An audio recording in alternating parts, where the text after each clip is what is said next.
Forever. Dog. This may come as a surprise, but my family is ready to get out of the house. So I did a search on the Vrbo app. They've got vacation homes anywhere your family wants to go. We found the perfect beach house that was just a drive away. It has an outdoor kitchen, a pool, and a game room for the kids, so we can really unwind and relax. Check out the Vrbo app for whatever kind of vacation your family needs. That's Vrbo, VRBO.com. Your together awaits. Forever. Dog. Assuming we all die soon. Wait, is that how you started the first podcast of 2021? I was just saying it's a possibility, and if we did, what do you think the afterlife would be like? What? Is that? Wow. Well, I mean, come on, guys. We got a lot of things that could kill us. it's sad because I feel differently about it now than I used to. But I now think nothingnness, like just completely. Oh, so you don't even think you would be a reminiscence of yourself? Yeah. I feel like I'll all stop. Like in terms of consciousness and stuff, I can stop. I think it'd be like little towns.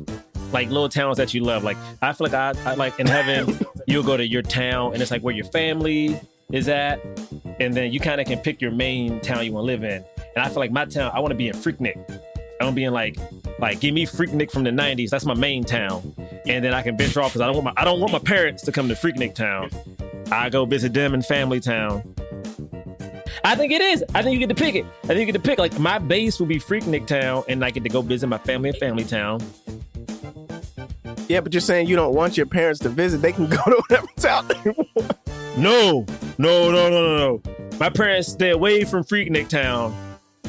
Don't you come to Freaknik town. But then I come. No.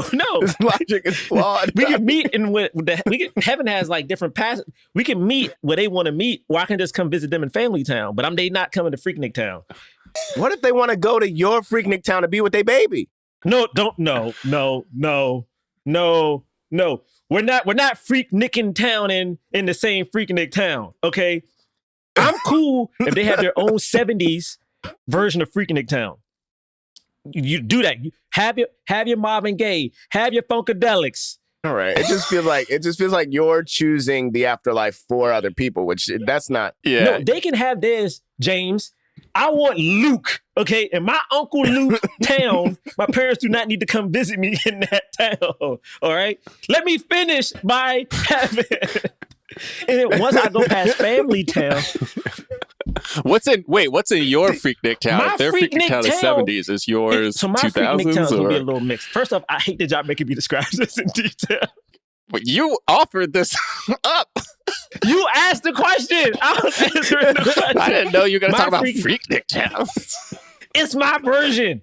My Freaknik town is a mixture of two things. It's a mixture of Luke, a little bit of Luke, because that's what started it. But then it's going to be like a lot of Little John, Yin Yang Twins, Luda back in the day. It's going to be that kind of energy and vibe. Got it. You know, kind of flashy, safe, because listen, this is not the early 2000s. We have a woke conscious, but then we're going to have like Movie Town where you get to go relive all your favorite movies, but you get to be the lead of the movie. Right. Now for me to try, I'm trying to picture Freaknik though as specifically as I can. And so so when you're saying it's a little bit and you're describing these artists, is it like going through like their videos? Is it like neighborhood? Is it like it's Joshua Tree? Yeah, what? Yes. It's like Joshua Tree. It's like MTV's old Spring Break. It's like BET when they had their joint. It's like a big party for everybody. Right. So it's like, oh man, if you go to this thing over here, that's Luda, Little John, and Usher. You know, but if it's nighttime and you feeling wildly, then all of a sudden you got Crime Mob over here and they playing Knuck If You Buck. You know what I mean? So you going through the vibes. But then E40 over here. Okay. Can you slow it down a little bit and you go over here and then it's come on. Aretha Franklin just got a lot of good soul. Yeah, Break. Come on, Break. Come on now. Aaliyah in the cut, you know what I'm saying? She giving you some... See, you too excited talking about this after like fully missed your transition. What happened? What did he say? I was talking about... No, I know. I was talking about it too. I was getting excited. I was like... I guess we have to hear him say it again. Yeah, you got Aretha Franklin over here. You got a little bit of soul. Yeah. And okay. I thought we were vibing. I thought we were... No, yeah, we are, man. Come on. Gerard, we were vibing. That's what's not fair about it is we really were. I was hoping to hear you fully realize the land of the dead that you have in your mind for where you're gonna go. And then he had to throw in the title of the movie. That's right. That movie he was doing. Did you just say, "Oh, that's right"? Like so. I was just being like, you get a little. Didn't know. You got a little EDM. You got a little rap. You got a little soul. I'm upset at you. We're in a fight. Yo, man, I was really invested in that conversation. You know what I mean? Like I was too. Soul Train. Okay, let's start the show. Jonathan Braylock, James III, Jerah, Milligan. What more can I say? You know what it is. Black men can't jump.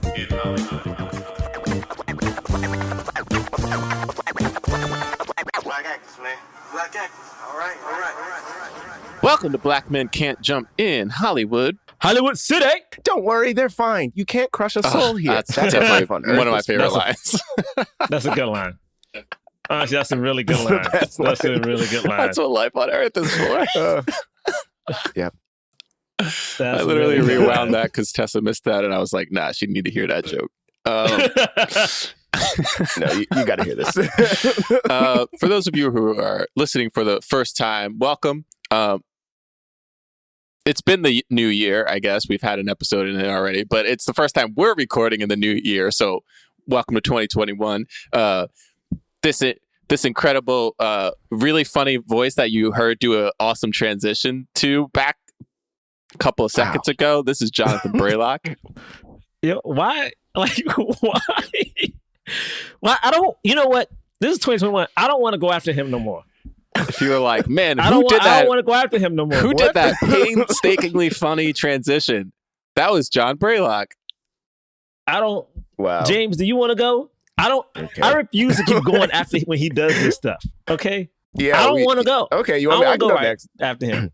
And this smooth voice you're hearing right now, coming at you live into your ears, into your auditory senses, coming at you right now, live at this exact moment.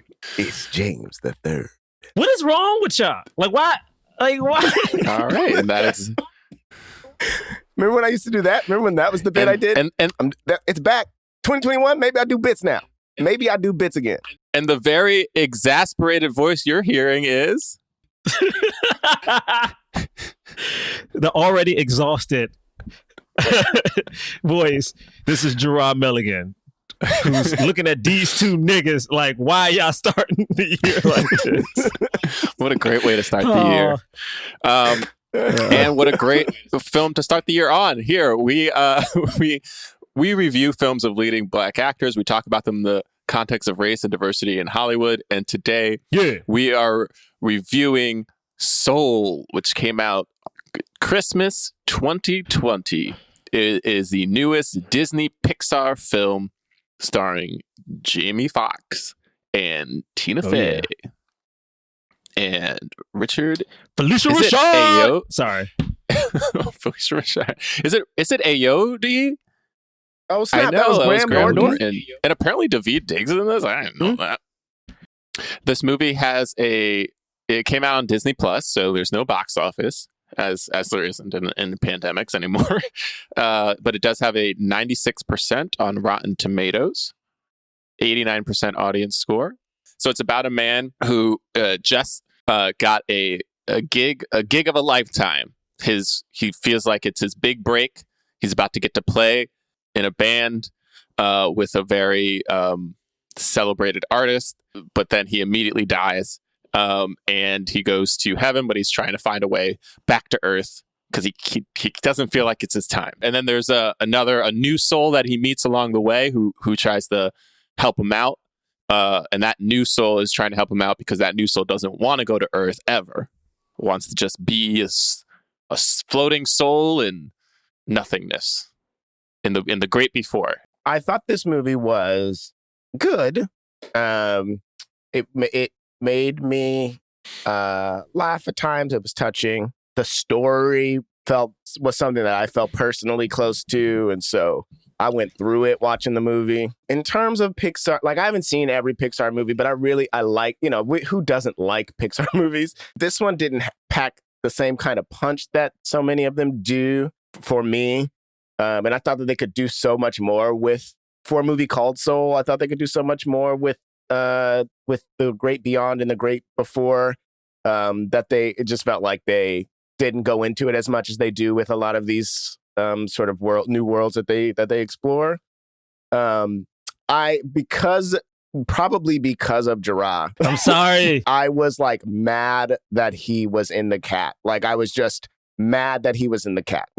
like write something else. Like let him still be black. If he had to be a soul at least a blue soul for most of the movie, when you put him on Earth, at least let him be in his body while he's on Earth. Even though I do in general like what they did with the soul from the great before, sort of experiencing life in this new way. Just they could have done anything, and so I just think that was frustrating to me. That's my very general initial thoughts about stuff. Like it did deeply affect me in terms of like what the movie was about and the way that I currently live my life with my pursuits of entertainment. So I was interested in that. I thought this movie was incredible. I thought it was definitely the deepest Pixar movie ever made. I will say really quickly, yeah. It's one of those movies where I was like, this is for kids?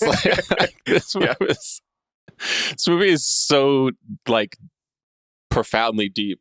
It's very spiritual and very like philosophical. I thought it was also very funny. I wasn't really bothered much by him being in the cat. Like it provided for some really funny comedy at times.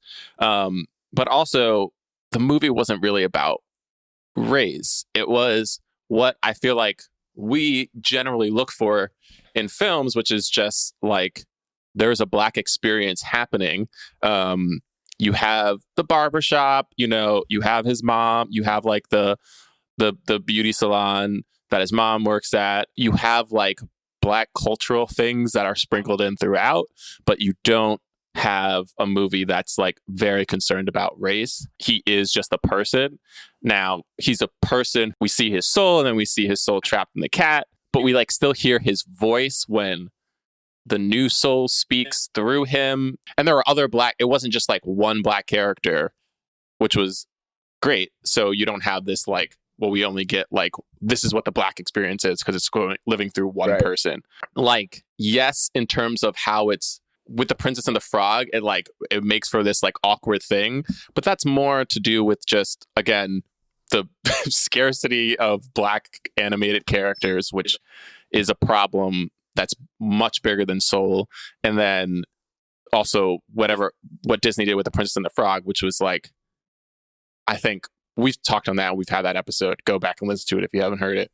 But to me, a lot worse than this movie, especially because it's supposed to be that's supposed to be a princess movie. And this movie is literally about the afterlife.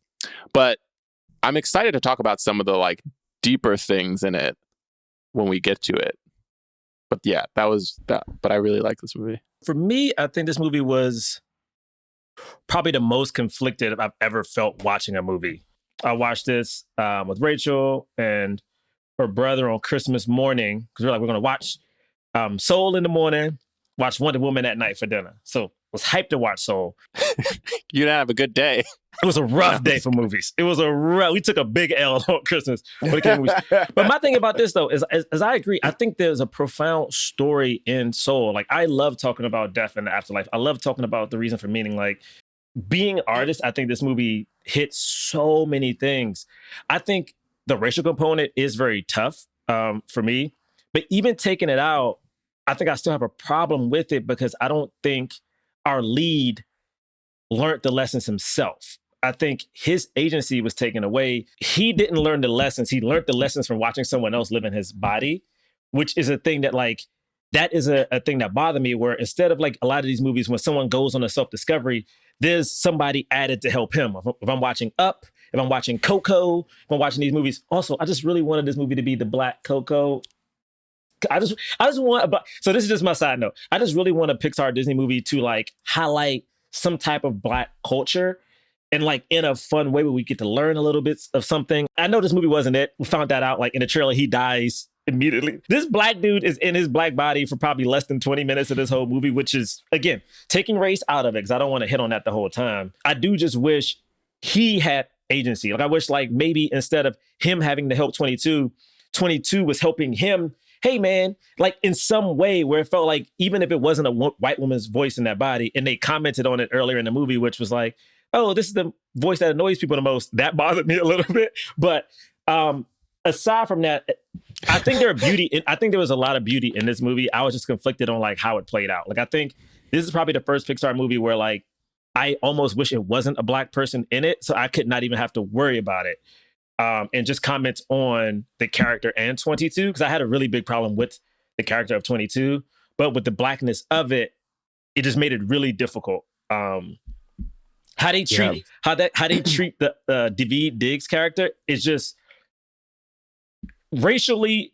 I'm trying my best to not talk about this movie in race, even though we're doing this podcast, because it's just there's certain things I just cannot let go of. But I want to focus on what Braylock's talking about. I think it's beautiful. Focus on things that your passion isn't necessarily the job that you have. There's other things in. Hey, what's up, guys? Just wanted to ask you a question. I don't think I've ever asked you this before, but is there something interfering with your happiness or, preventing you from achieving your goals? Yes, John. I can't imagine anything. I feel great. Everything is lovely, shiny, bright. Everything. No, the world. I am stuck in the house going on a year, John. Yeah. Yes, that is what's wrong. Well, there's some BetterHelp, because this is an ad for BetterHelp. Guys, you know BetterHelp. Look, BetterHelp will assess your needs and match you with your own licensed professional therapist. Hold up, I got this, Bray. You can start communicating in under 48 hours. It's not a crisis line. It's not self-help. It is professional counseling done securely online. You can log into your account anytime and send a message to your counselor. You'll get a timely and thoughtful response. Plus, you can schedule weekly video or phone sessions so you don't have to be in an uncomfortable waiting room because, the Rona still exists, so you got to stay in your house. So, Right. That's true. Look, BetterHelp is committed to facilitating great therapeutic matches, so they make it easy and free to change counselors if needed. Visit BetterHelp.com/jump. That's better, HELP, and join the over 1 million people who have taken charge of their mental health with the help of an experienced professional. All right, and in fact, so many people are using BetterHelp that they are recruiting additional counselors in all 50 states. And don't forget, if you want to get this Black Man Can't Jump special offer, you get 10% off your first month. Again, at betterhelp.com/jump. Get some BetterHelp today. To it, but I'm conflicted. We got to see 22 experience life and how that experience changed her throughout that whole section of the movie. So like we got to sort of see her growth. It seemed like more. I mean, I know that he stops thinking about himself and starts thinking about her at a certain point there too. But it seems like we spend a lot of time with 22 exploring life and learning that there are good things about it. Whereas like with him, it's sort of like, apart from him sort of not being so egotistical and sort of opening up and realizing I should maybe put myself out on a limb to help 22. His biggest thing is like he plays and then he's like, oh, I didn't actually want to live for this, and like that, the thing that he learns, it seems like it happens like that, where even though we've spent this whole movie with him, but like she, we spend so much time with her growth that it starts to feel almost like the movie is handed over to her at a certain point, and I think that maybe that is why I was so frustrated with like him not being in his body and him being in a cat, because it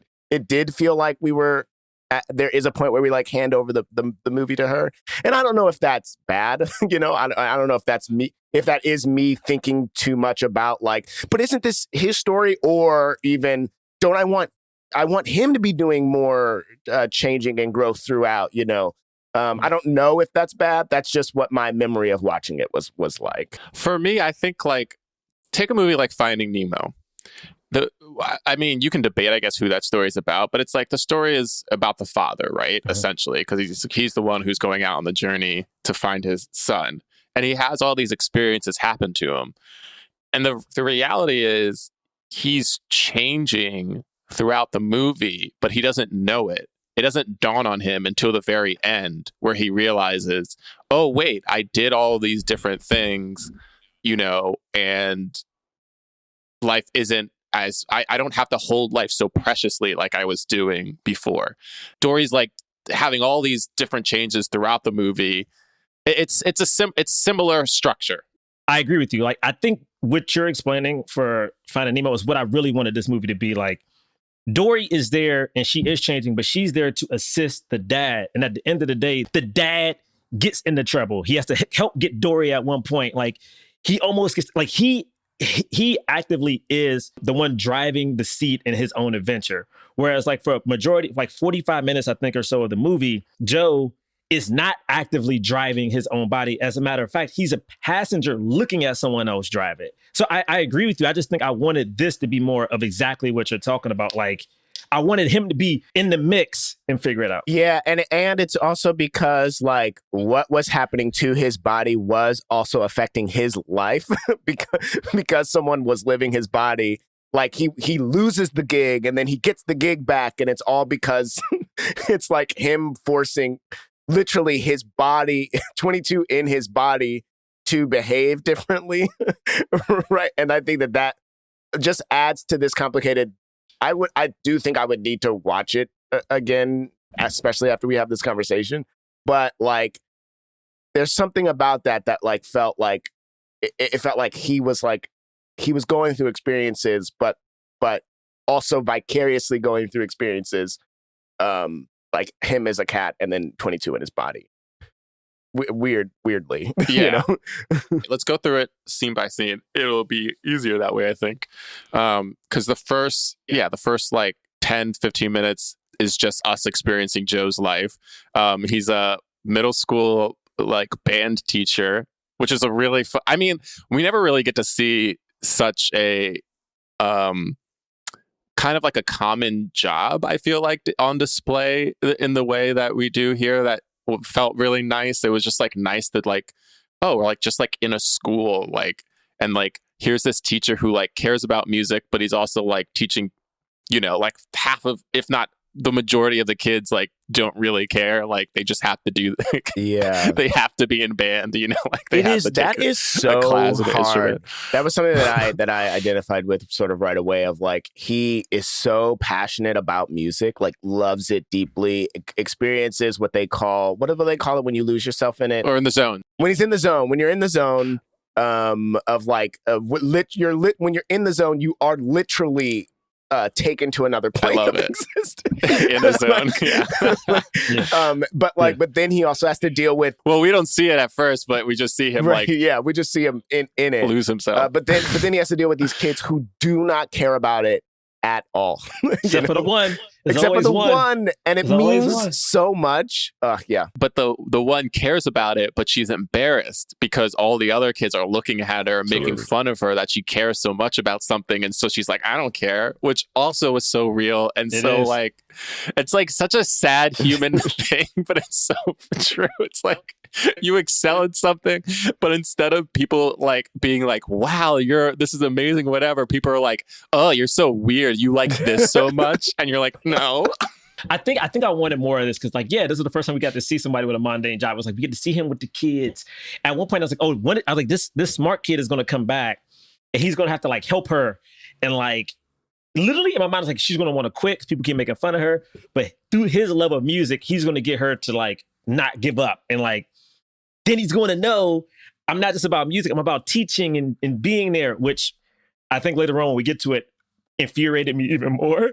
And then also, I think, with this movie, like if you watch Up, we have so much time learning the history of this character. Like even in Nemo, for instance, like we get to see Nemo with his dad. Then we get to see the dad's neurosis and like how freaked out he gets. And for some reason, for me, this felt so truncated that by like 8 minutes in, he was dead. We had 8 minutes with this dude and he was already dead and out of his body for 45 minutes of the movie. But that's typical Pixar. They have the little montage of that dude's life is like 5-6 minutes. Like Nemo gets taken away very, very quickly within the movie. Like, you're right. we see the scene with his mom. Because, like, I feel like we do get, like, a nice little taste. We see him, like, at the school. Like, this is his job. This is what he does. Don't we see him with his mom, like, at the shop? So I think he gets the phone call about the audition. That he's gonna get promoted. Yeah. And she's like, oh, congratulations, you're going to get promoted. And he's like, yeah. And she's like, you better take this job. Like, Yeah. like, I mean, it's immediately like, oh, I don't know. So we kind of see this weird, this dynamic that he has with his mother that's a little off. And then we see him go and do the audition. And then he's in the zone there. And then the woman's like, okay, like, where have you been? I feel like we got it like this sense where we were like, man, like, we're on this dude's side. We are excited for him to finally live out his dreams. I felt the same way of like, oh man, he finally is going to get his big break, like for whatever reason, he hasn't gotten it yet. I liked that he died right away because of the premise of the movie. I hadn't seen a single trailer, but I just knew that he was going to be dead the whole time, or knew that the movie was about him being dead. So, like, I liked the setup of this and, like, the build-up of him, like, walking down the street and him encountering several different things that could kill him, like, I liked all of that. Yeah, that was silly. And then jumping straight. He almost died, like, 4 times. So many different things that could kill him. I think that's part of what made it palatable for kids to see him die, was like the sort of, we know what the premise of this movie is, so then we like, see him go through a series of death traps before he finally goes. So I was okay. I was okay with this, with this part so far. It's hard for me, man. And the thing is, I am trying my best as we do this review to not talk about the black skin of him. I remember, I don't know if you guys read, the director was like, at first it wasn't about a black person. Like, at first he was going to make it about an actor or something like that. But then when they made it about jazz, they decided to make it about, like, because black people have the strongest connection to jazz, which is like, hey, thank you, because La La Land, Here's the thing. If they made this about somebody who played jazz and taught in a school, and it wasn't black, like, I know you said you would have rather this movie not have been about a black person, but don't you think if they made this whole movie and it was all white people, we would have been like, WTF, why did they make this movie with all white people? I was going to say, I wish this movie was his initial thing. I wish it would have been about like an actor or something else. Like, because again, I think the difficulty that I have is I do relate like so much to... Yeah, but you don't get that pun. I know. So, honestly, you don't get that sweet pun. It's just hard because I even hearing like when Braylock just brought up like, him getting the job offer and not wanting to take it, like that stuff I connect with to such a grand extent. But it's hard for me to, as a person who's talked about these movies, we do this podcast, to see finally a black lead of a Pixar movie, to see this dude, to see the funny ways in which is like they about to murk this nigga. It's like, I get it. It is funny. But a lot of those Pixar movies, when it is about a human, it feels like it's more nuanced. You know what I'm saying? Like, and Up, like the death, like why he goes and gets the balloons, like why he's ducking people who's trying to kill him. And Coco, when he's going to the afterworld, is so nuanced and not played for, to me, the moments of that main character are not played for laughs. It's usually like an animal or something else that comes in that we do get the jokes because the person is going through like some real shit. Whereas like in this, I'm like, the joke is still this nigga and the joke is we about to kill him, but we ain't about to kill him yet. Just wait for the death. And it's like, it is me overthinking it, but for me, it's because I'm looking at a black-skinned person, and it's hard for me to separate his black skin from like just this.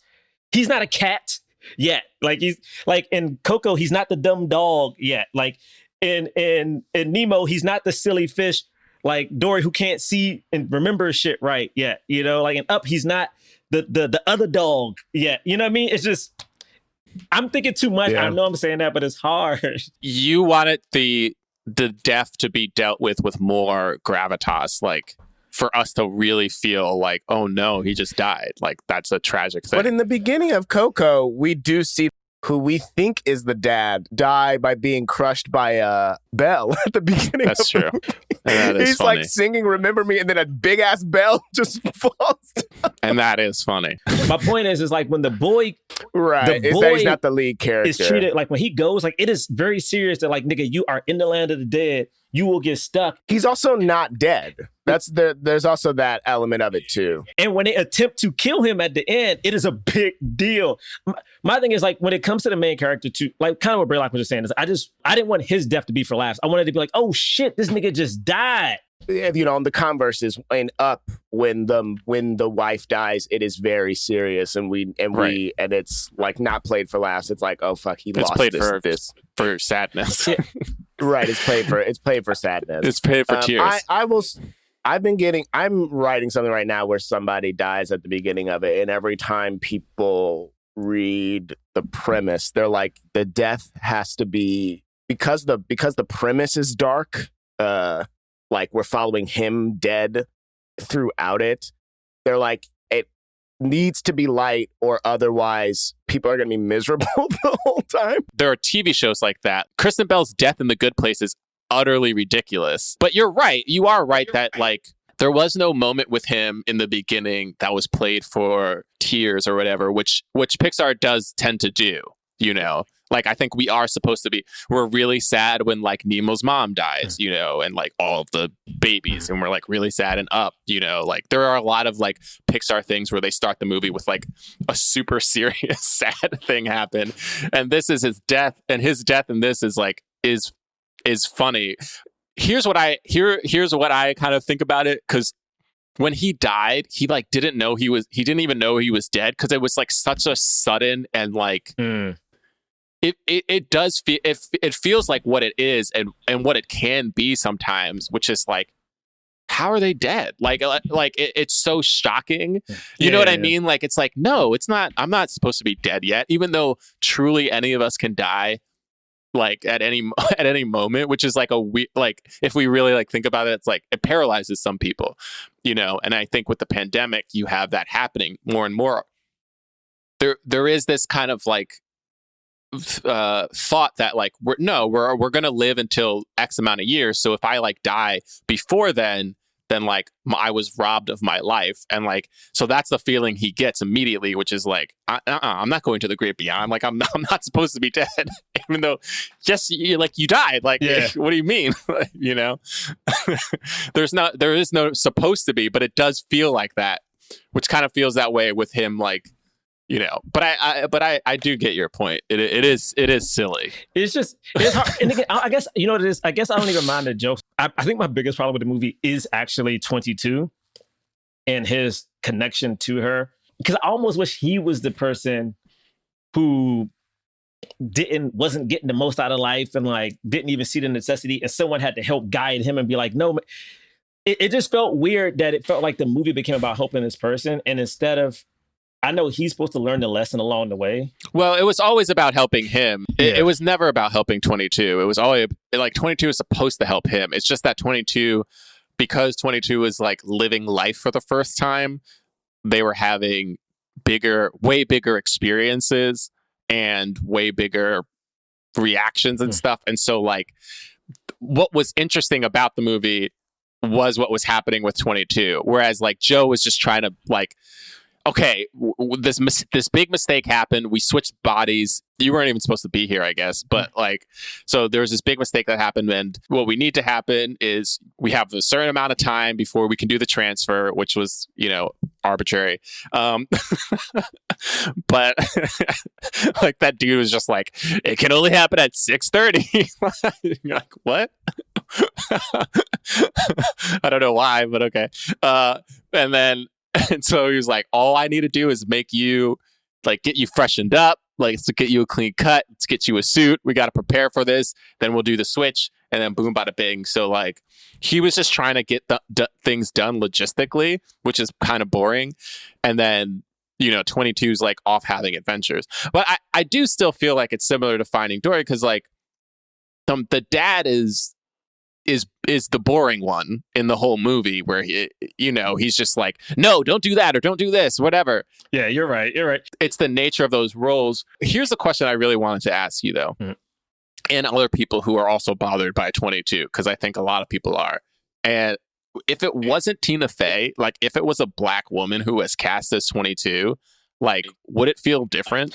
I think, you know what I mean? I think it's twofold. So I think I told you guys on the low off the podcast, but I had a deep, in-depth conversation with like two of our Astronomy Club members, Caroline and Monique, about this. And Monique asked me that.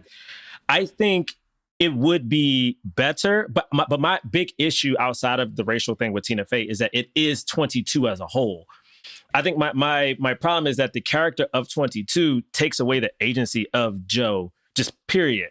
Because it becomes like Joe becomes one note in trying to get his body back, which again, if you do the Finding Nemo example, yes, the dad is just trying to get Nemo back, but the dad on the journey is physically in these situations himself where he gets to learn and experience things. Whereas like Joe in the barbershop at the end, he's the cat. Yeah, he's the cat and he's looking at it. And matter of fact, there's a scene outside the barbershop where the barber comes out and the barber basically kind of says something like, you know, you've never asked before. And you see Tina or 22 in the body with a lollipop.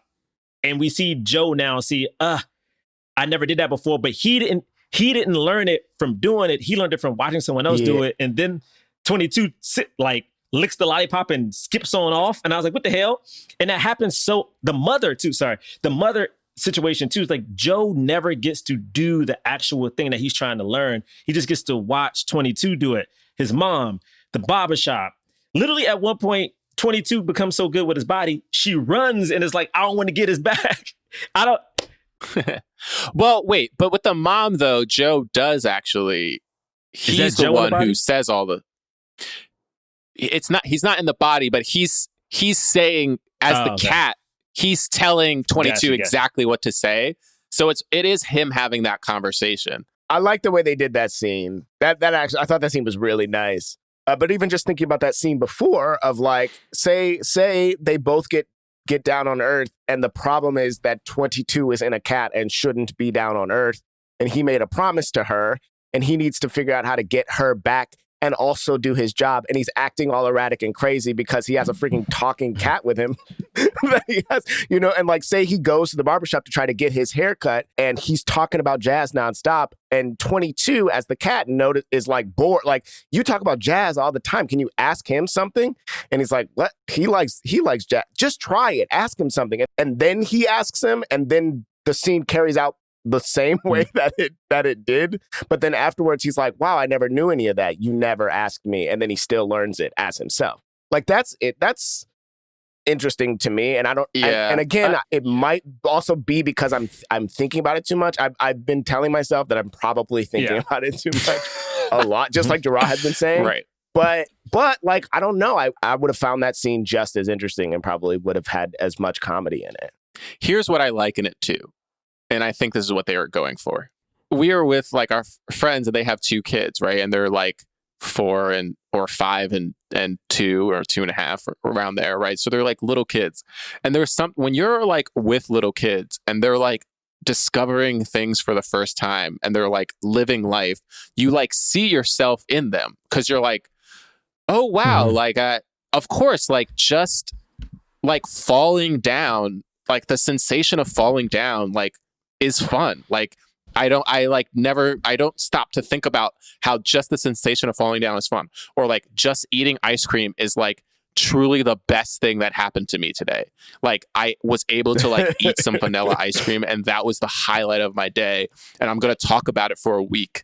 Even like them getting mad at something and you're like, oh yeah, like I get mad like that too. Like if I was like, you know, watching something and someone like interrupts me while I'm like playing with something, like I'm like, shut up, you know, like, you know, but we like learn how to like manage that and like justify it and all this different stuff. And you watch kids and you realize like there's stuff about life that you're missing or you haven't thought about or you took for granted because, you know, you're an adult and there's all these other things that you have to worry about and deal with. And like, I think to me, that was what was happening with 22. Like, it wasn't like 22 was living his life better than he was or anything like that. It was just like 22 was a kid and 22 ate a slice of pizza. And what's the thing that's funny about this too is that it wasn't like Joe didn't know this, because when he was the mentor, we like skipped over this part. When they were in Oh, the Great Before and he was supposed to be mentoring and he was like, yeah, I got to find my spark. And Joe was like, this is easy. Like, and so it's not like he didn't love life, because he's like, look, we'll just like listen to this music, or like, here, eat some food. And she's like, I can't taste. I can't, you know, smell. And then he's like, oh, that is tough. Like he does know like there are great things about life. Yeah, there are good things about living. And he knows that because he's done it. And that's why the whole time he was like, you're only feeling this way because you lived my life and I love all of those things.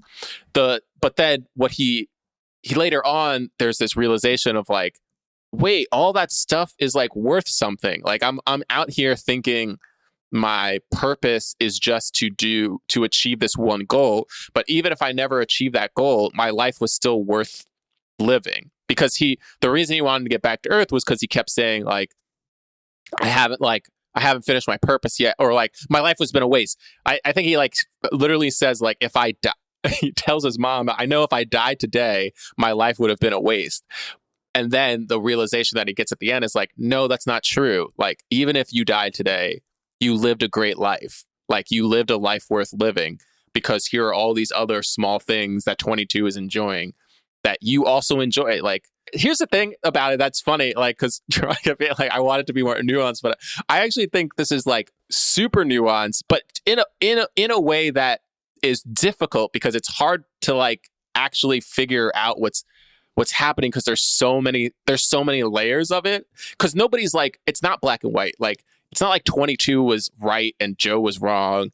It's not like what Joe wanting to, his dream wasn't a bad dream. Like, nothing he was doing was necessarily bad. It was just that there was some other stuff he was missing, like little things.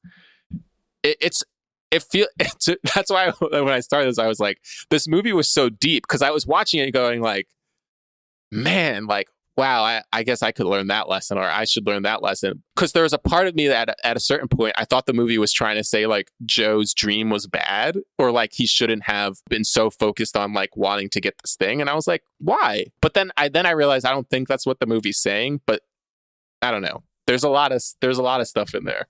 I was just conflicted the whole time, because I think of the performer half of it, like, just to get back into it, like, when he goes to the was it the Great Before, wherever, when he's on that fucking escalator, I was like, this is some scary ass shit. Because when they go through, it sounds like moths to a like little bug zapper. I was like, this shit don't sound zapped. I was like, this doesn't sound fun. And then when he finally makes it back to like where the mentors are, it's making me question every time I say like, I don't want it to just be about black. It's hard for me when like there's a black person and we just disavow it to an extent. Like, I'm not saying I wanted to be harped on, but like there is something about when he gets back, he gets linked up with 22, we go through all the people who 22, who tried to train her. And then she just like was very happy that she broke all of them, who for a good part, a lot were people of color, but that's neither here nor there. Well, a lot of them were people of color, but she had so many. She had so many. They were just naming famous people. Can I ask, why was Marie Antoinette one of her... like, Marie Antoinette is famous for, like, dying and saying, like, let them eat cake. I was like, why was she a mentor? Because they tried everybody. She's numbered 22. By the time he dies and gets there, they're in such a high number of souls to I didn't even Earth, realize that. And she's number 22 and has not, I guess, become a human, whatever that phrase is called. When we get there, it was something about like this sneaky accountant who did not sound black about to hunt down this black dude. I was like, something. Guys, I don't know what's happening. I could not take out the race. At this point, I remember being like, I can't not think about race. I remember we all said, and we were watching this, like, yo, the only way we can get through this movie, we thought about cutting it off at one point. We were like, no, we got to watch it. And I was like, just take his race out of it, and then you'll enjoy hard. it. That was hard to watch. But this that dude, was really hard to watch. This hilarious. Accountant does to the big. It was really hard to watch. It was I know hilarious. that it's funny. In my chest, like it's definitely funny. Not take the race like out. It is so funny that he kills him. You see his body fully freeze, and his soul. And he sees and then the he's afterlife. Like, it is. And then he pulls it. There is nothing not funny about that. I just could Don't not eat Doritos. see. I just couldn't see a young black dude like that. It was like hard. It was hard to watch, and I fully agree that it's hilarious. Like, but it was so hard like, to watch. You picked this dude. It wasn't about how he looked. It wasn't about how he looked. They were both outside, and then he went around the corner. He just thought Joe was going to walk down the street. That's why, because I read that article, I was like, they didn't pick him because he thought he looked like Joe. Like, that is reading into it. I couldn't take the context out. It was super funny. He pulls him. First off, he's light skinned. He looks nothing like Joe. Hold on. Somebody wrote a full ass article about this? Wait a minute. Yeah, of course. You know, people wrote articles about this movie. But about that moment, somebody wrote. No, it's not about necessarily just Joe. But I think this part matters. It's like, even if it's not about Joe, it is this thing of like this black dude being killed, traumatized, and then just being like, hey, keep this between us. Don't eat Doritos. And they just send this Nick to, I could not take out. And I guess it's because of the world we live in. I cannot take out of what happens to, again, I've had cops pull guns on me. And then when it's over, it's just like, oh, my bad. Go about your day. And it's like, yo, so much traumatic shit happens. And it's like, nigga, you be fine. Watching this, I was mad at myself that I was mad that it bothered me that he was black and it happened to him. Because it was like, it was a very clear. So if he was white, it wouldn't have bothered you. I was so mad at myself at that reality. It was true. No, the thing is, I can't say that I don't know. God. I think it's true. I think I would have laughed if he was white, and I'm upset at that. Like to see him specifically in the afterlife, a black and white image of him, a young black dude. People are drawing pictures of dead black people all the time. Like, people we're doing all this last year, ever since May. We've been doing it, right? Right. And it just. That's all I could think about. I couldn't even think about the aftermath of the thing that Jerah was talking about, of like how cops just send you along your day after they make a mistake. Like, I couldn't even think about that because I was too in my head about like, this black dude died and it's supposed to be funny. Again, I actually do think that every step of that is funny. There's something funny about it. But I was mad that I was like, fuck, I would have probably laughed if this was a white dude and I couldn't laugh because he was black. It's upsetting. It is. That's why we needed the funny. That's why we needed the funny, silly dog. If the dog, it would happen to like something else, and the dog would be like, huh? And then if he wasn't the cat, because you know what it is. And again, like, you're right. It is a funny thing, and it's hard because, again, this is one of the first movies that I ever sat and was like, I as a person cannot take this skin color out of this movie. Because there are points where I know it's not about race, but when we see the barbershop, there are points where like it is about his race a little bit. It's just like, it's like we don't touch on it enough to like. I mean, it's not about his race. He's just authentically like, it's just the movie was being authentic to like what this black man, like what his life would be like. Definitely got to go get a cut. Yeah, he has to get a shape up, and he's not going to go to a white barber. Yeah, no, you're right. I was just struggling, man. When that thing happened with that other black dude, and it was a sequence of events. It was helping the student, which I think should have been a Joe thing. I think Joe really cared about that student no matter what. Like, I agree with you on that point. I think that's like the biggest one, is that it kind of sucks that Joe didn't get to help his own student. And he didn't even see it. He didn't even see that she was there to quit, but then needed to play and like loved it so much that she decided on her own to keep going. Like, the fact that he was locked inside, and then 22 had to come in and then explain what happened. He was locked in the house. Yeah. And it's like, because I don't know what it's trying to say, because I was like, well, it seemed like Joe was actually a really good teacher. Here's the thing.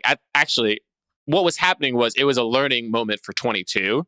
Like, it had nothing to do with Joe. It took a part of Joe's story and then made it a learning moment for 22, which was kind of weird because, like you're saying, why couldn't 22 have learned that by watching Joe do something? Or even Joe communicating and 22 being like, oh, like getting something because Joe's doing something, as opposed to 22 learning something completely on their own in Joe's body, taking a part of Joe's storyline.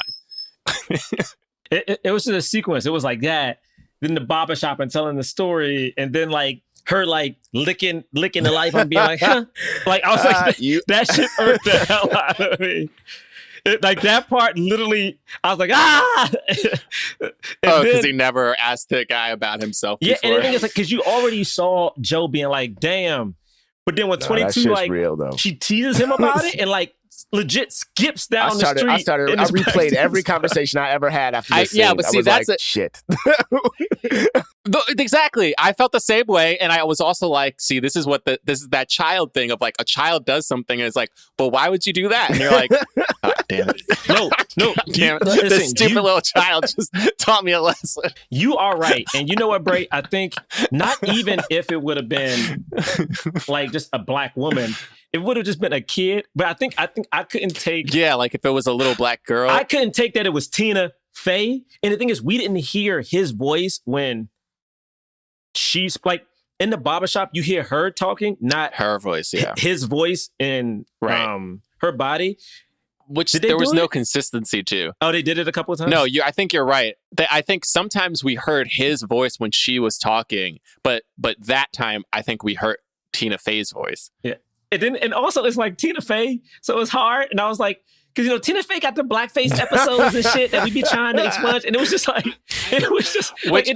I didn't know it was Tina Fey until after the movie, because literally we start the movie and Tessa was like, oh, who is that? Like, and I was like, you know what? Usually when I find out who the voice actors are, rarely does it ever make the movie better. It almost always makes the movie worse. So I don't want to know. And we were like, all right, great. Because I will always remember Kubo and the Two Strings. We sat in the movie theater and loved that movie. And we were like, this movie's incredible. And then the credits rolled and I saw who was the voice cast. And then I immediately hated the movie. like immediately. I was like, if I knew this when I went into the movie, I wouldn't have liked the movie the entire time. I was able to blissfully enjoy that movie in full. And then the credits rolled and I was like, well, this movie's trash. Well, I didn't know. I just knew Jamie, and I didn't think anything. I knew the voice sounded white, but I didn't think it was going to be a white woman until that joke of like, you sound like a middle-aged white woman. And she's like, yeah, this is the voice I like to annoy people. Like, so then I was like, who the fuck is this? And then I messed up. I was like, who is that then? Anyway, this movie, in the way the lighting portrays blackness and the situations, I think is just gorgeous. Like this barbershop scene visually was beautiful. When they go to the nightclub, like the skin, the hue, the shape up. People can't get black. I'm not going to say the movie because James is going to try to shame me. Say the movie. But there are movies with black male leads in live action that can't get a black man shape up right. This movie, it was crisp, baby. I ain't got to shape up now, but the lines were beautiful. I was like, they did it so right. And I think, Braylock, I think you're right. There's so much beauty in this movie. Movies are supposed to be an escape, and I couldn't take the world we live in out of this movie. And it's one of the first times I'm ever like, nah, man.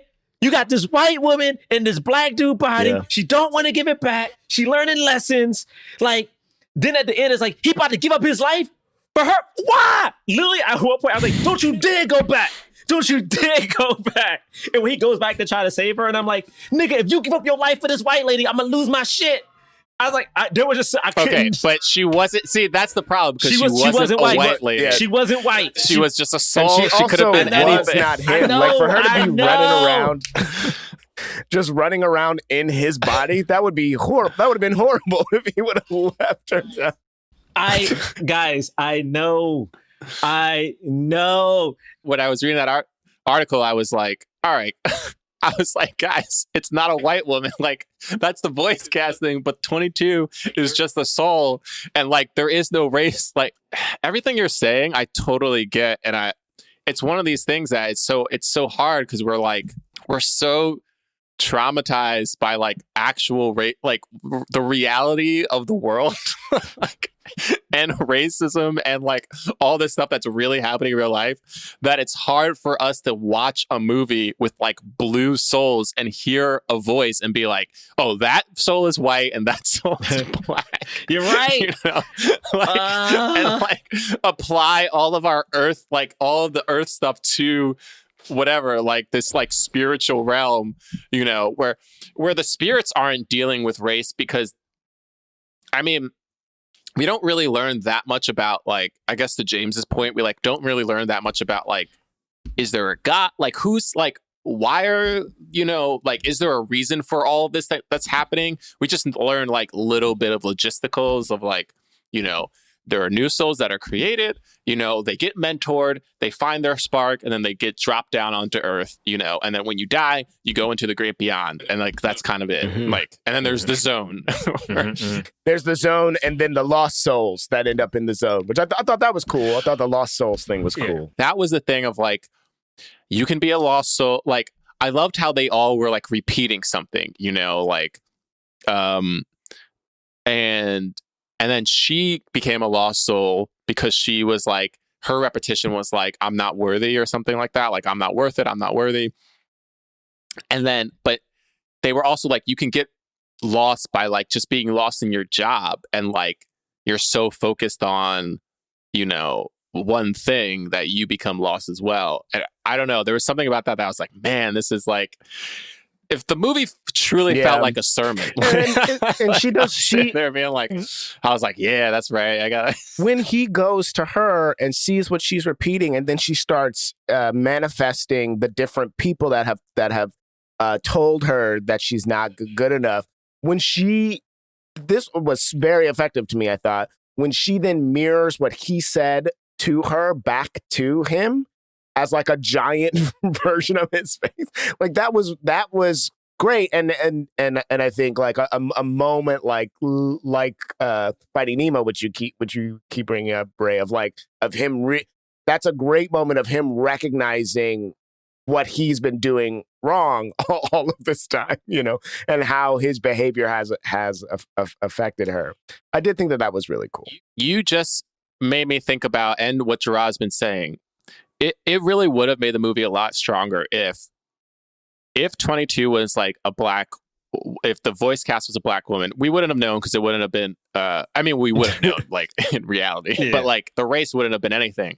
But it would have had greater meaning if 22 was a black woman and the girl who he was teaching, who was super in love with jazz, was a black woman, and he could see the connection between there's like something there of like him being a teacher and like him actually being able to go like, I have to give encouragement to people who are, looking at something, because if I tell them they're not worthy, they're going to, because we talk about this a lot, right? How like so many black kids are like discouraged from pursuing their dreams, and the discouragement comes in like this misinterpretation of like encouragement, because people are like, no, I'm trying to tell them to be realistic so that they can, do something that will get them a good paying job, but it's like, it's actually inhibiting them because you're like telling them like, no, you shouldn't be doing that. You can't be doing that, or like you need to be better or whatever it is. And it can get stuck, and these people can get stuck and they can get lost. I don't know. I haven't thought about it fully, but like, I do think there were a lot more opportunities that this movie had that it probably didn't take. But there was also like so much happening, like the idea of a soul, even the idea that like there are human beings, like the guy who was like spinning, like that was his meditation, was just like he can get in the zone just doing the spinning of the sign. Like, it's funny, but it's kind of deep. Like there's like part of me that's like, wow, like it's trying to tell you like you don't have to be a great shaman to like be connected to the spiritual world. You can just be giving everything you got to what you do and what you love, and that in and of itself is enough. Honestly, that stuff is beautiful, and I think again for me that's the conflict. Like more helpful if it was a black woman, but I do think just like the staging of 22 kind of again affects Joe in a way. I did love seeing that guy can get in his own from just like being a guy on the street waving a flag. And I'm like, damn, are there that many of them in New York? I was like, that's so crazy. But I did love, okay, this is my thing. I knew there was going to have to be a rescue mission of 22 at some point. And this is the part where I am conflicted about. Because I think if it was a black woman, it's 22. So I'm taking race out of it. 22.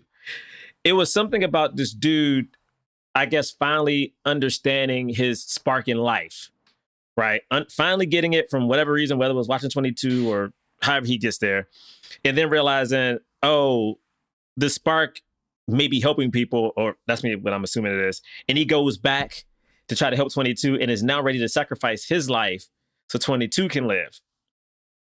And it was just something about this dude finally understanding, I know the meaning of my life and what it is, and just instantly going back. It is the equivalent for me of when someone's in a movie, when someone's in the car, they push somebody and stand there. But in the other movies, the person will dive and like get the person out the car with them as well and not just die. It's like, I was like, bro, you don't have, literally, for me, it felt like he lost his agency once he discovered it. And if it wasn't for the Jerrys at the end being like, hey, we decided we want to send you back, he would have just been This dead. was my thing. He would have just been This a was dead my thing. dude. I wanted him to die. Ray said something earlier that I think that the movie shies away from by bringing him back to life, which is he learns that he felt like if he died today, his life would have been meaningless. But actually, he had lived a full life. He was just living for this specific thing that he thought was it, right? But he actually had lived a full life in all of these other ways. And I thought it was beautiful that he led 22 down. This is of course later, but that he leads to 22 down and then goes back so that he can then go to the great beyond. I thought that it was a complete cop-out to put him back on Earth after this movie that we just watched, which was like he was fully living for this thing that right. was, you know, making his life about something that it didn't need to be, because he had a family that loved him. He had students who he had friends. He had all of these things that he was a big part of, and he got to experience. Yes, he died tragically. He died tragically. He died young. He didn't die naturally, right? Yes, that's true.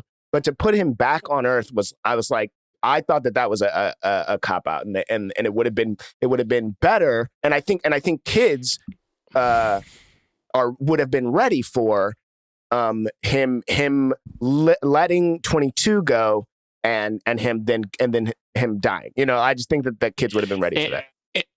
And it's, yeah. No, I think that's true, actually. I didn't even think about it. I was happy just like he does get to live, like just because like I like the character or whatever. It's like feels like a happy ending. But I actually think you're right, James. Like, it would have been more meaningful if they were like offered it and he was like, no, because he could have even said it then. He could have been like, no, I actually lived a life. Because that's why I do think it's different. Like, it wasn't that like he sacrificed his life for 22. It was that he already lived. Like he didn't get to live the full, like we would like everyone to live until they're, 90, 100 or whatever. But like, he did get to live a life, and 22 never got to live a life. It's like the new generation kind of thing. Like, we need to let the new generation live their lives, like, and go, they take over or whatever. I also think, like you saying that, I was like, it would have been nice if we had seen, or if he had seen somehow a quick reflection of how, like, we got a little bit with the dude who was in the band, who like got him the shot, where the guy was like, dude, like you changed my life. Like you as a teacher, like changed my life. Like, but that was the only time it would have been nice if like the mom was like, actually, like the way that you do your passion, whatever, like it encourages me, like, or even like the friend, like the woman that he kisses is like, I always like seeing you as like one of the brightest spots of my day, like whatever, or like the little girl who he's teaching being like, thank you so much. Like, again, he was robbed of that moment because 22 got to have that moment, which now that Jerah like brought that up, I really don't like, because it's like, it would have been nice. That would have been a great learning moment for him to realize like he's doing such a great job. Like, his purpose is more than just, getting to, because if you think about it, like even as artists, right, like this is so personal, but it's like we want to succeed. We want to be able to like do great things, whether it be in movies or on Broadway, or like write a television show or write a book or whatever. Like, we want our art to be appreciated and seen. We want to be able to have opportunities. We want to make money off of it just so that we can live. But like, we all, like, so many of us have like these aspirations, and we hear it all the time, but it feels like kind of fake. But like, there will be times people will be like, hey, anytime you get to act, anytime you get to write, like that's it. That's the thing. The thing is the joy is the thing that you're doing. It's not necessarily whatever level of success that you achieve. Like that's other people, and it's true that success allows you to do more. So it's not like we can't deny the reality of that, but you can all sit back and go, yeah, maybe, I'm never going to be a famous actor or comedian, but like all of those shows that I did, like that was worth it. Like somebody came in the audience that night and laughed and it really brightened their day. And like, maybe it didn't have this huge profound effect, but maybe it did, like there's like all that's like, that's the stuff that I was getting from it, where I was like, when he was like, no, I'm not going to let 22 sacrifice their life for me. Like I got to live a life. 22, you go experience what life it's like. It's such a precious thing. And it actually would have given him more agency if he had rejected the Jerry's being like, you can have this life, and he's like, no, I don't need it. I died. Like it feels like that's the actual message of the movie, and I thought that was what was going to happen there. Right. I really thought. And it gives kids a thing too of like, death is not necessarily. It's like death is sad and we can mourn it, but it's not. It happens. It's a part of life, and like the people who have lived got to experience it, and so it's not just this sad thing. Like like there's celebration of the person's life and what they got to live, and all the all the people that they touched, and all the things that they did that changed us, and we get to take that with us, like our memories, all that stuff. Like there's a lot of deeper stuff for kids in accepting death. It's deep, but it's real. No, that's real. I mean, look, man, y'all right. Like, look, I'm gonna be real, okay? This movie could have had a swirl in it. All right. What are you saying? Hear me out. That is not what I thought you were gonna say. No. It could have. Okay, it could have had a swirl in it because, when Joe gets back down to earth, like we don't know, what level of bodies people get sent to. You know what I'm saying? Because technically 22 been around for like thousands of years, so she can't be like a baby. Like that's weird as hell. So she gotta be a full adult.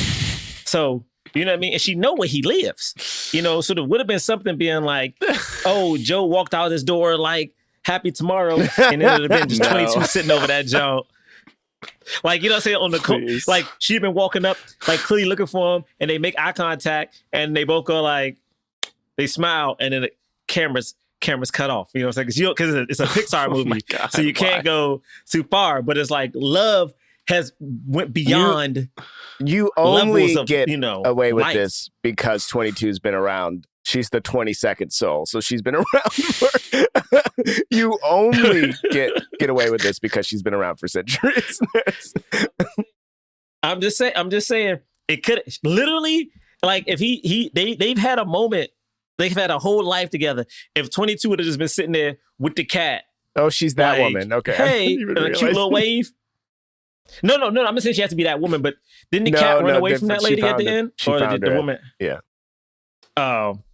Well, maybe she had another cat or something. Yeah, I don't know. cat found her. I know. You guys, that's cool that it could have had a swirl, but is Hancock a good movie? Huh?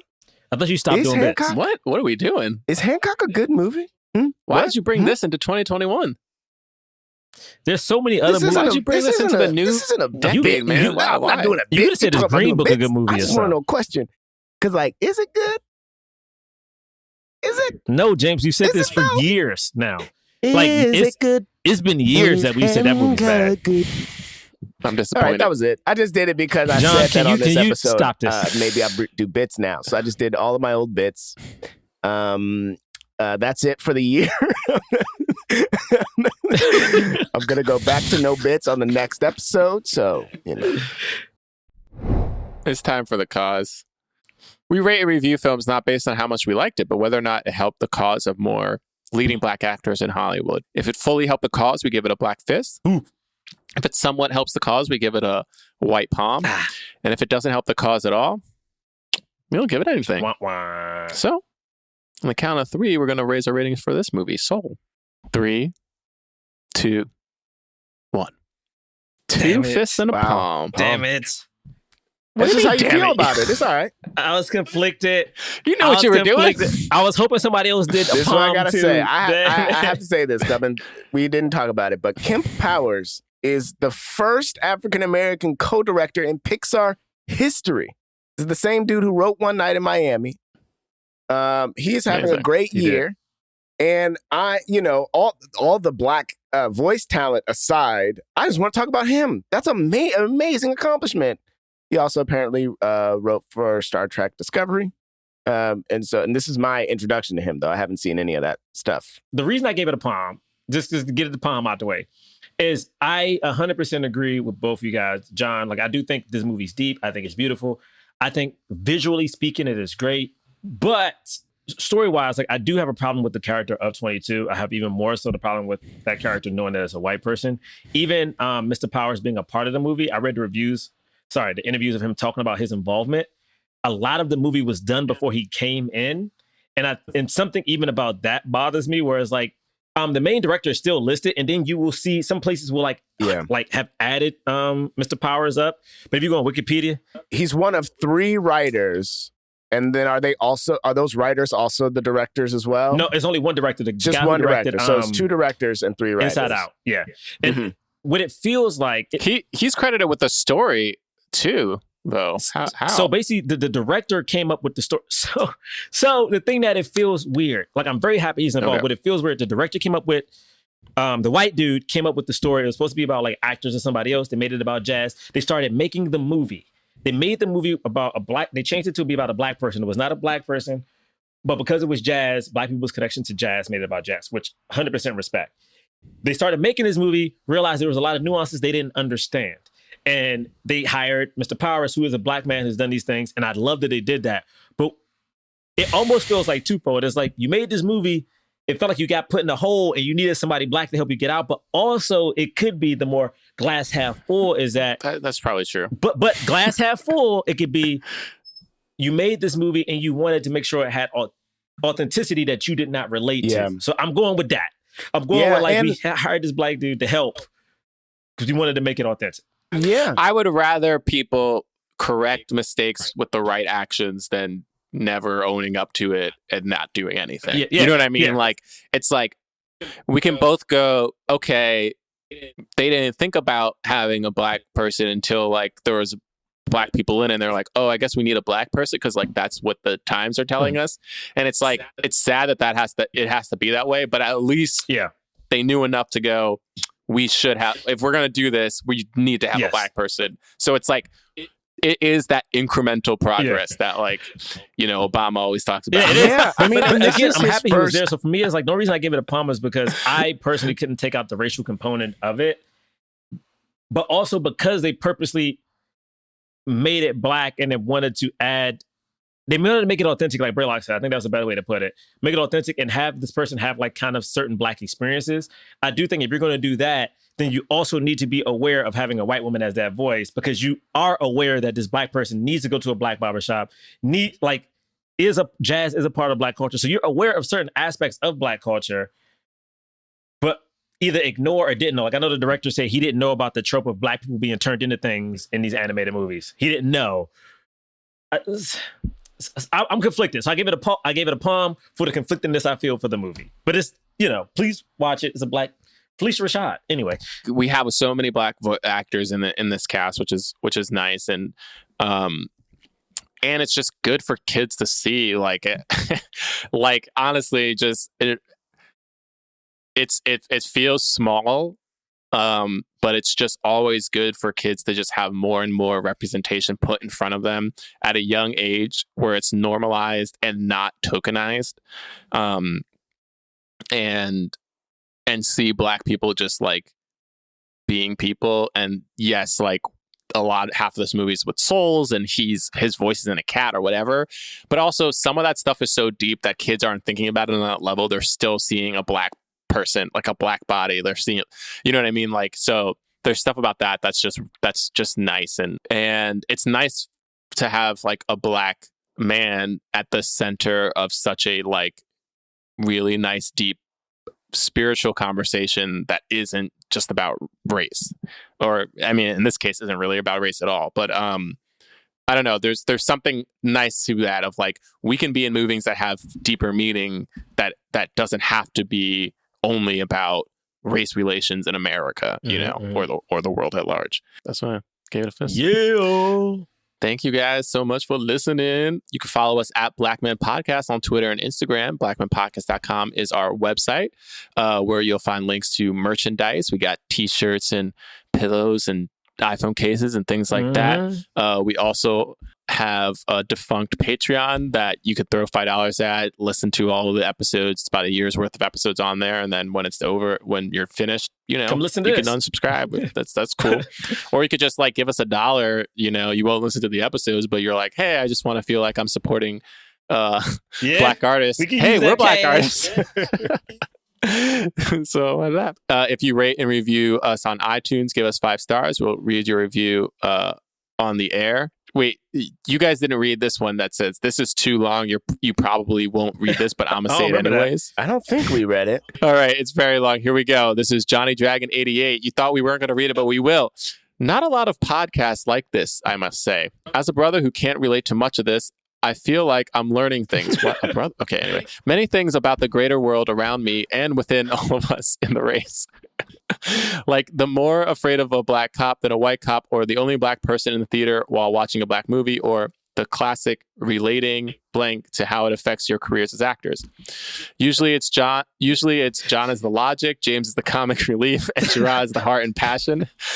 But all three are multifaceted enough to switch into the other, along with many other roles. Comic relief. Is this it's so deep? All right. Because of that, I trust these guys and the guests that they pick. That trust was put to the test today when I listened to the Trigger Warning Green Book episode. I actually used to like the movie, felt very complicated and even a little bad when people started saying it was problematic around the movement. Says something that so few said until then. Didn't understand why and didn't want to face why. Then manned up and listened to you guys on it, and now I can see the problems and that I was possibly sheltered. So you guys are changing hearts and minds, changing the world, even making it a better place? ? Oh, wow. Maybe that's too big for one person to decide, but it's sure got me seeing and noticing things more. Like, you ever notice how most of, if not all, the brothers on Brooklyn Nine-Nine are either cops or criminals? Not anything in between? Those observations I probably wouldn't make some of them without this. I do wish they would review Tragedy Girls one day, but I know they'll eventually get to it. Last thing, I love hearing a fellow black comic book nerd out here. As the white women say, I feel seen. Keep up the good work. All right. I guess we will see you guys next week. Forever Dog. This has been a Forever Dog production, produced by Melisa D. Monts, executive produced by Brett Boham, Joe Cilio, and Alex Ramsey. To listen to this podcast ad-free, sign up for Forever Dog Plus at foreverdogpodcast.com/plus. Check out video clips of our podcast on YouTube at youtube.com/foreverdogteam. And make sure to follow us on Twitter, Instagram, and Facebook at Forever Dog Team to keep up with all the latest Forever Dog news.